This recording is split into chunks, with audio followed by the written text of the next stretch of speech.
بسم اللہ الرحمن الرحیم ان الحمد للہ والصلاة والسلام علی من لا نبی بعد ولا رسول بعد۔ غسل کے فرائض 3 ہیں۔ نمبر 1 کلی کرنا، دوسرا فرض ناک میں پانی ڈالنا، تیسرا فرض سارے جسم پر پانی بہا دینا۔ پہلی چیز کلی کرنا اور ناک میں پانی ڈالنا، اس بارے میں حدیث مبارکہ آتی ہے، دارقطنی جلد نمبر 1 صفحہ نمبر 88، رقم الحدیث 408 ہے۔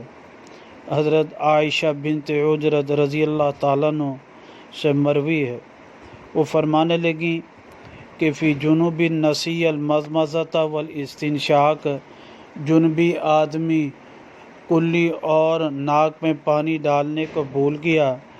ابن عباس رضی اللہ تعالیٰ عنہ سے انہوں نے پوچھا، آپ نے فرمایا یمضمض ویستنشق، مایا کہ کلی بھی کرے گا، ناک میں پانی ڈالے گا، ویعید الصلاۃ، اور نماز کو لٹائے گا۔ پھر 406 نمبر حدیث میں یہ فرمایا یعید فی الجنابۃ ولا یعید فی الوضوء، کہ جنابت میں تو یہ کلی کرنا، ناک میں پانی ڈالنا، اس کو لٹائے گا، لیکن وضو میں اگر بھول جائے گا تو نہیں لٹائے گا۔ تیسرا حکم جو ہے کہ سارے جسم پر پانی ڈالنا، اس میں قرآن مجید کی آیت مبارکہ سورہ مائدہ میں آیت نمبر 6، یہ 6واں سپارہ فرما وَإِن كُنتُمْ جُنُبًا، اگر تم جنبی ہو جاؤ تو خوب مبالغہ حاصل کرو، وَإِن كُنتُمْ جُنُبًا فَطَّهَّرُوا، یعنی خوب اچھی طرح پانی بہا ڈالو۔